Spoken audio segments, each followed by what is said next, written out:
Halo, assalamualaikum. Kembali lagi bersama Filza. Yang baru nemu video ini, terima kasih sudah klik. Video kali ini kita mau jalan-jalan lagi, tapi jalan-jalannya ke yang dekat dulu aja. Ya, kita kali ini mau ke Pangandaran. Kita berangkat dari Bandung, kurang lebih perjalanan ke Pangandaran itu 6 jam. Ditambah sholat, istirahat, dan makan 1 jam, jadi kurang lebih 7 jam lah ya. Kita berangkat di weekend hari Sabtu dan alhamdulillah jalanannya lancar. Jadi sekitar setengah 1 itu kita sudah sampai kota Tasikmalaya. Kita memutuskan untuk istirahat di Tasik ini sekalian mau makan siang. Ya, makan siangnya apa? Kita mau mampir ke Bakso Firman. Sepertinya Bakso Firman ini salah satu bakso yang cukup terkenal, cukup hits di Tasikmalaya karena kita udah beberapa kali kesini selalu penuh, jarang kosong. Dan menurut kita juga rasanya emang enak.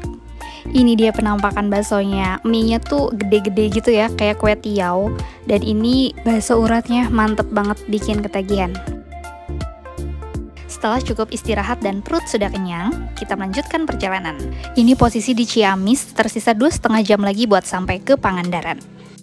Dan alhamdulillah jam 4 sore itu kita sudah sampai di Pangandaran, langsung disambut sama si patung ikan ini. Jalan terus ke depan, kita masuk ke gerbang pantai Pangandaran. Di gerbangnya kita berhenti dulu ya, jangan nyelonong karena kita harus bayar biaya masuk. Biaya masuknya untuk kategori mobil kita adalah yang Rp60.000.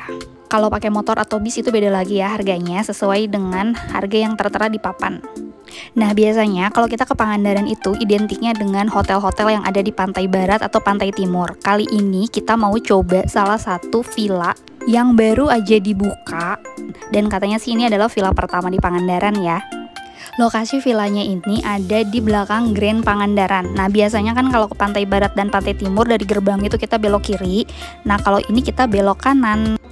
Kalau pantai barat atau pantai timur itu depan hotel langsung laut. Nah, kalau di villa ini depan hotelnya adalah sawah.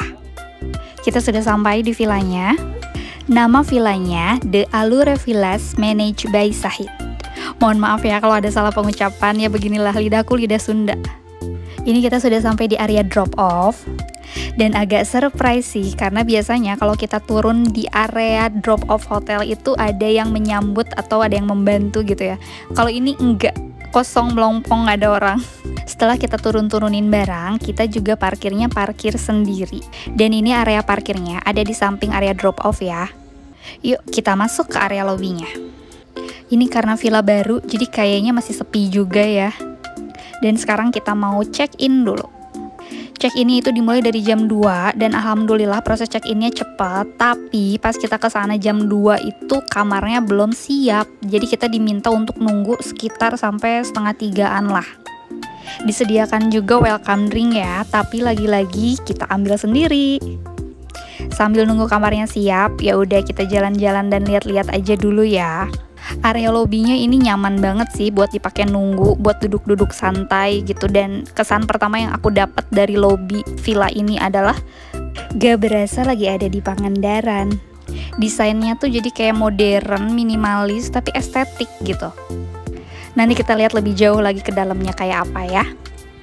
Tapi sebelumnya kita mau mampir dulu ke toilet tamu yang ada di area lobby ini. Begitu masuk itu langsung area wastafel, tapi tidak ada cerminnya buat touch up gitu. Dan ternyata toiletnya juga cuma ada 1 ruang.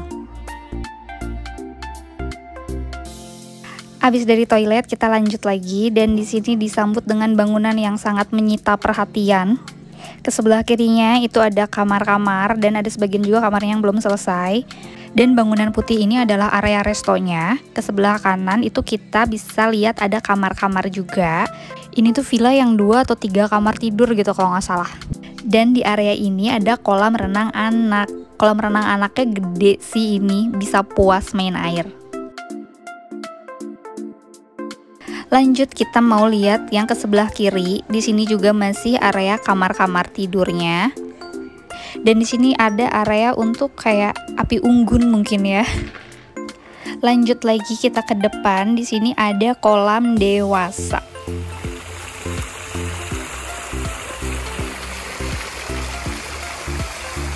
Kedalaman kolamnya 1,2 meter, masih aman banget lah ya. Setelah jalan-jalan sebentar, akhirnya kamar kita siap. Tapi semua barang bawaan kita bawa sendiri. Dan gak ada staff yang anterin kita ke kamar. Jadi kayak cuma ditunjukin doang, kamarnya ke arah sana ya, gitu. Sebetulnya aku di sini masih kurang paham sih, ini konsepnya self service atau memang masih kekurangan karyawan gitu, karena maklum lah ya, villa baru. Dan akhirnya kita sekarang bisa masuk juga ke villa kita. Ya, di sini tuh ada 3 jenis villanya, yang 1 kamar, 2 kamar, dan 3 kamar. Villa yang kita pesen ini yang 1 kamar ya. Kita mulai villa tour dari yang di bawah dulu. Jadi tadi dari pintu masuk itu langsung ada tangga, kemudian ini ada living room, dan di sini adalah area dapur. Bisa kita lihat di sini ada teko listrik, gelas, dan air mineral. Kemudian di sini ada kayak buat cuci piring dan ada vas-vas bunga. Kita lihat lemari dapurnya yuk. Di bawah itu yang pertama ada kulkas, dan kulkasnya kosong. Jadi kalau misalkan kalian mau bawa makanan dan minuman itu bisa bebas masukin ke dalamnya ya. Di bawah lemari tempat cuci piring itu kosong. Kemudian lanjut, di sini ada laci. Laci pertama itu ada teh dan kopi-kopian. Laci kedua kosong, laci ketiga juga kosong. Jadi di sini belum disediakan alat makan atau alat masak apapun. Untuk TV-nya dia udah smart TV ya, jadi bikin betah buat nonton. Dan sekarang kita lanjut villa tour yang di area atas. Untuk ruang di atas itu adalah area kamar tidur. Kasurnya itu ukuran king size, dan di depan kasur itu adalah meja rias. Samping kanan kiri kasur juga udah ada colokan listrik ya. By the way, harga ekstra BT Rp350.000 sudah termasuk sarapan. Lanjut ke area kamar mandi. Di sini kita langsung ketemu sama area wastafelnya. Dan di sini juga nggak ada lemari, jadi kayak cuma disediakan untuk gantungan baju atau hanger aja. Lanjut, kita masuk ke kamar mandinya. Kamar mandinya nggak begitu luas, tapi juga nggak sempit-sempit banget lah, masih ada ruang untuk gerak. Area shower sama toiletnya itu dipisahkan oleh sekat kaca, tapi nggak full ya, cuma setengah doang. Jadi kalau mandi tuh airnya masih nyiprat-nyiprat sih ke area toiletnya. Di bawah shower udah disediakan sabun, sampo, dan body lotion. Airnya juga di sini udah panas dan dingin. Kemudian handuk disediakan 2 yang besar dan 2 yang kecil. Kembali lagi kita lihat-lihat di area wastafel. Untuk amenitiesnya di sini standar, tapi menurut aku sih kurang shower cap ya. Dan juga ternyata di sini tidak ada hair dryer, padahal ada colokannya loh. Sudah sore hari, jadi kita mau main ke pantai. Tapi berhubung lokasi villanya ini agak jauh dari pantai, kita harus naik kendaraan buat sampai ke pantai barat atau pantai timur. Naik kendaraan nggak begitu jauh kok, sekitar 3 menitan aja. Dan sekarang kita sudah sampai di pantai barat Pangandaran. Kalau mau main ombak atau berenang di sini, pastikan dulu ya kalau kita tuh udah memilih area pantai yang aman buat dipakai berenang. Abis kenyang main air, kita balik lagi ke villa sambil kita lihat kayak apa sih suasana malam di villa ini. Kita mulai dulu dari area restonya. Restonya ini kalau pagi dipakai untuk kita sarapan, di siang hari juga buka, sampai malam ya, tutupnya di jam 10 malam.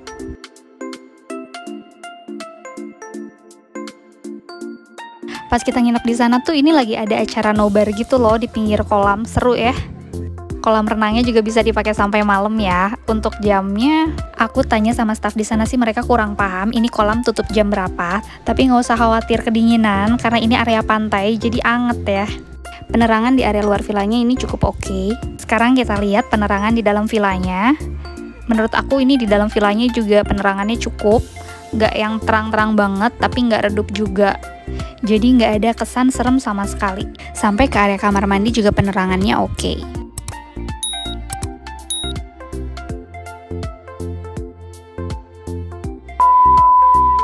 Keesokan paginya seperti biasa, habis bangun tidurku langsung sarapan.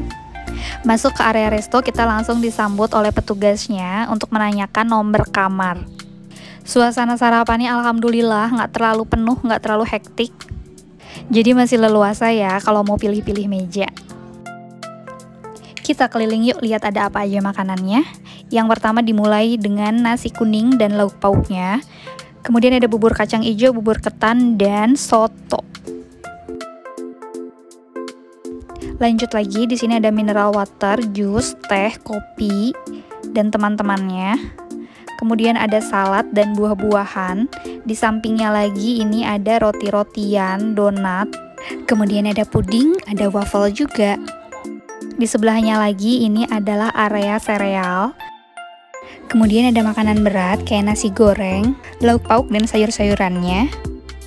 Terus ada karbo lain juga seperti kentang dan jagung buat yang nggak makan nasi. Sampingnya ini ada persausan dan persambelan. Kemudian di sini yang terakhir ada bubur ayam beserta topping-toppingnya. Di sini makanannya cukup bervariasi, rasanya juga cukup oke, tapi belum yang enak banget sih kalau menurut aku.